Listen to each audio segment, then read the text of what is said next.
Ayan, magandang tanghali sa lahat. Magandang morning.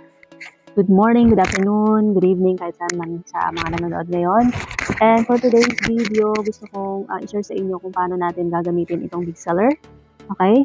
Ang Big Seller ay meron siya sa, pwede nyo siyang ma-open sa Google Chrome or Firefox, or pwede nyo siyang i-install sa inyong mga Google App Store. Okay?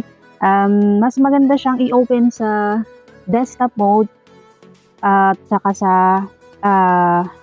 basta desktop mode, maganda siyang i-open. So kung wala pa kayong personal computer, tablet or desktop, pwede nyo gamitin ang inyong mobile phone. So today, ayan, mobile phone yung ating gagamitin, and i-share ko sa inyo kung paano siya gamitin dito sa mobile phone. Okay? So punta lang tayo dito sa ating mga browser. Kung anong browser meron kayo, Mozilla Firefox or Google Chrome, pwede na. Okay, so let's go sa Google Chrome. Meron ako dito Google Chrome, and then ilagay lang natin dito sa search bar, Big Seller. Ayan, dito sa Big Seller, ito yung mga ginagamit ng mga e-commerce seller. Yung may mga account sa sa Shopee, sa TikTok, ayan, pwede nyo itong gamitin para i-connect nyo lahat ng inyong shop sa iisang software. Okay, so dito na tayo kay Big Seller. Hanapin nyo lang itong Big Seller e-commerce system, and magla-login tayo dito. So kung wala pa kayong account, pwede tayo mag-start at mag-create ng account dito. Sign up for free. So meron itong subscription fee, and then since mag-tutorial pa lang tayo, pag-aaralan pa lang natin yung loob ng platform ni Big Seller. Okay, so dito pa lang makikita na natin sa interface ni Big Seller na meron siyang e-commerce platform na pwedeng ma-connect, like andito si Shopee, si Lazada, si TikTok, Temo. Yan, kung may mga account kayo dyan na inyong seller account, pwede nyo i-connect dito kay Big Seller. Integration po ang tawag doon. Okay, so let's start na sa pag-create ng account. Meron akong account dito, pero i-share ko pa rin sa inyo kung paano step by step na paggawa ng mga inyong account dito sa Seller app. Okay, so sign up lang tayo dito for free. And remind ko lang, hindi po lahat ng nasa buong mundo ng country ay pwedeng mag-sign up. Pili lang po yung mga location na pwedeng mag-sign up, kagaya ng China, Indonesia, Philippines, Thailand, Vietnam, Malaysia, Singapore, and China. Okay, so itong mga number na to, dapat meron kayong SIM number. Okay, so especially kung nag-ooperate tayo ng business dito sa Philippines, so syempre register natin dito yung ating Philippine SIM. Okay, so ilagay natin dito yung ating number, and saka tayo humingi ng code. Okay, so ilagay natin dito yung number na meron ako, yung bago. Okay, and then mag-create tayo dito ng password, at saka natin lalagyan ng check itong I have read and agreed. Ayun na code, and then hingi tayo ng code, send code, at isolve lang natin itong puzzle. Ayan, para alam ni Big Seller na hindi tayo robot. Okay, and then pwede na tayo maglagay ng password dito. Any strong password.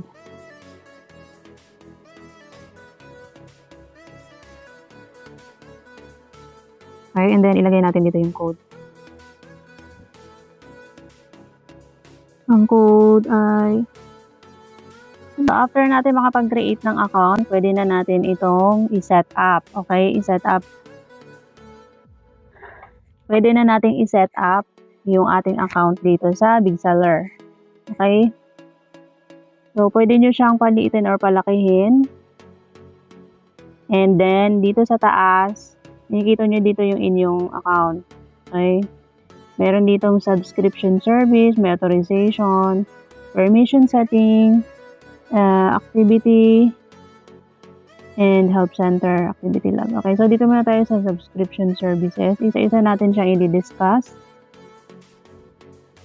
Click natin itong subscription services. So ayan, may mga plan ito. Sa basic plan at saka sa free plan, meron yan siyang features dito. Okay, so sa feature ng free plan, marami pa rin siyang pwede nating magamit. Okay, but since pinag-aaralan natin siya, dito muna tayo sa free plan. Okay, wala tayong babayaran dito.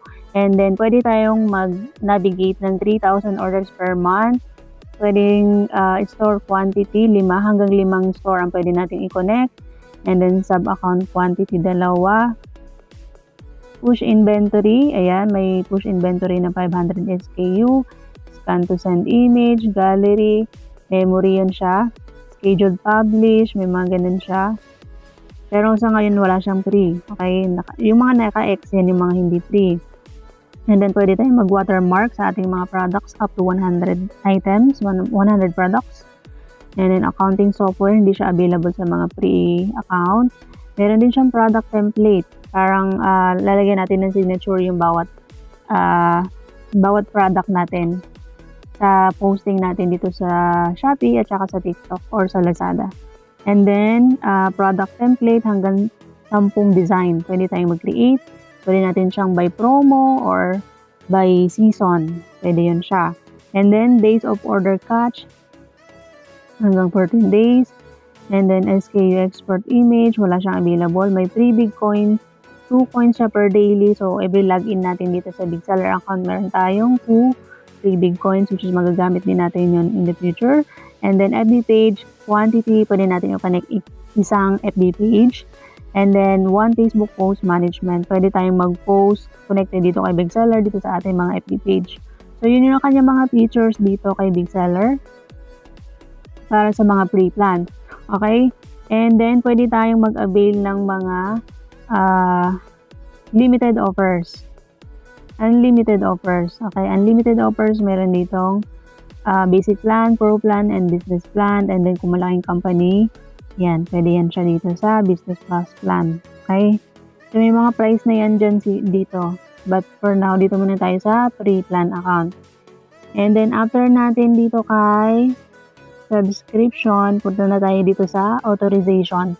Dito sa authorization, dito natin i-connect ang ating mga shop dito kay Big Seller. Ang tawag doon is i-integrate natin. So, dito sa baba, meron tayo ditong 5 hanggang 5 na i-authorize natin na makonect dito kay Big Seller. Okay, so halimbawa, meron tayong Shopee account, meron tayong Lazada account, may TikTok shop, Temu, Shopify, or WooCommerce. Ayan, 5 yan sila. I-connect natin siya dito. Halimbawa, nang sa akin, meron na tayo ditong nakakonect.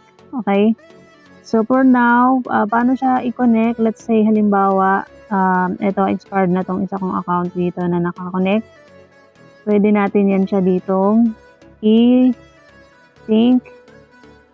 Halimbawa, i-delete muna natin siya. Shopee account. Ayan. So, pwede kayong mag-delete din kapag ayaw nyo na siyang i-connect sa inyong Big Seller account. Pero in the future, kailangan nyo yung record niyan sa accounting. Pagkuha ng mga sales. Okay, so let's say halimbawa, i-integrate natin itong Shopee. Click lang natin itong link, tab, ayan. And then, ilagay natin yung link dito.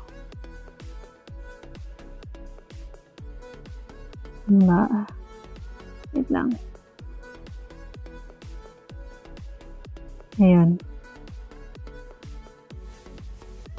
Click na yan, and then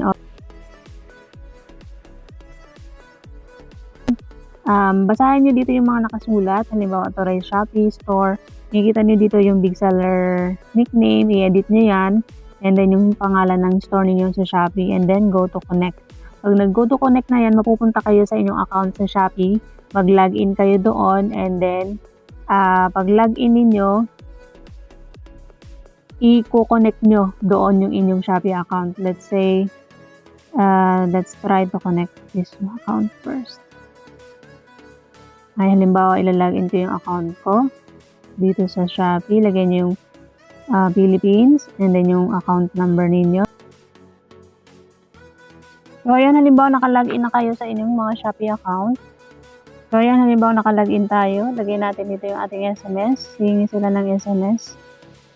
809448. And then, ayan. So, ganito yung makikita ninyo pag authorize ng ating mga Shopee account dito kay Big Seller. And then, i-confirm nyo lang yan siya. Pag-confirm, authorization success. And, malalagay na siya ulit dito kay Big Seller. So, makikita nyo yan dito sa connected, active. Ayan. So, refresh natin.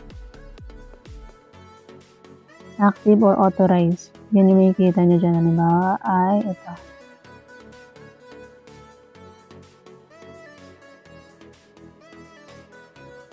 Ayan, active itong isang Lazada natin. Ayan na siya, authorized dito. Advertising authorized. And then, store account status. Kasi connect pa natin itong Lazada. Wait.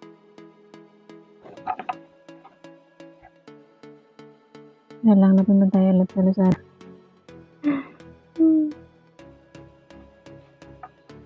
Close mo na yan, and then connect store Lazada. Please select this marketplace in the Philippines. Okay, and then so dito kay Lazada, kailangan natin mag-direct sa page ni Lazada. Kasi before, mabilis lang tong i-connect si Lazada kay kay Big Seller. So ngayon, si Lazada medyo nag-upgrade sila. Kailangan na nating magdiretso kay Lazada. Okay, so let's go to Lazada. Lazada. Login. Seller. So ilagay nyo yung login seller para madiretso kayo kay seller account niyo. Mandiretso tayo sa ating seller account. Okay, and then seller, ito Lazada Seller Center login. So ayan, halimbawa naka-login na kayo dito sa inyong Lazada seller account. Dito nyo siya makikita, itong may question mark na to. Yan, and then third party. Click nyo tong third party and pupunta kayo sa ganitong interface. Okay, and then i-click nyo tong deauthorize. Ayan. And i-connect nyo dito si Big Seller. Okay, so may makikita kayo dyan na may status yan dito, deauthorize, or gusto nyong i-authorize. Okay, and then yun sa connected, mag-connect tayo ng third party app. Yun, i-connect natin dito si Big Seller. So, kailangan natin i-buy itong Big Seller ERP system na to. Ang gagawin natin ay maglalagin tayo dito sa Lazada platform na to. So, i-click nyo lang ito. Ayan, click nyo yung Lazada 2.0 and hanapin nyo dito yung Open Lazada platform pala. Ayan, so open Lazada platform and then mag-sign in kayo. Kung wala pa kayong account, mag-sign up kayo. Pero kung meron na kayo, mag-sign in lang kayo dyan. And then, i-log in yung account nyo. BXT. Login ko lang yung account ko. So, ayan. Kung wala pa kayong account dito kay Lazada Platform 2.0 release, i-click nyo lang yan and then mag-create kayo. Click nyo yun. Ito, create nyo lang yan siya. Gawa kayo ng account niyo dito. And ayan, lagyan nyo ng email, full name niyo at saka password. Ay kapag meron na kayo, nakagawa na kayo ng account, mag-register kayo dito. Lagay nyo dito yung basic information.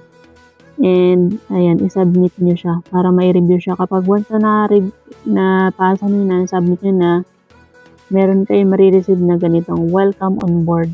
Ayan, you have successfully Lazada Open Service Marketplace account. Ayan, so para makapag-connect kayo ng mga integration, may connect nyo si Lazada sa lahat ng store na meron kayo. So yun lang guys, in the next video ko na lang yung pag-connect ng TikTok Shop account. Masyado nang mahaba itong video nito. Thank you so much for watching. See you on the next video.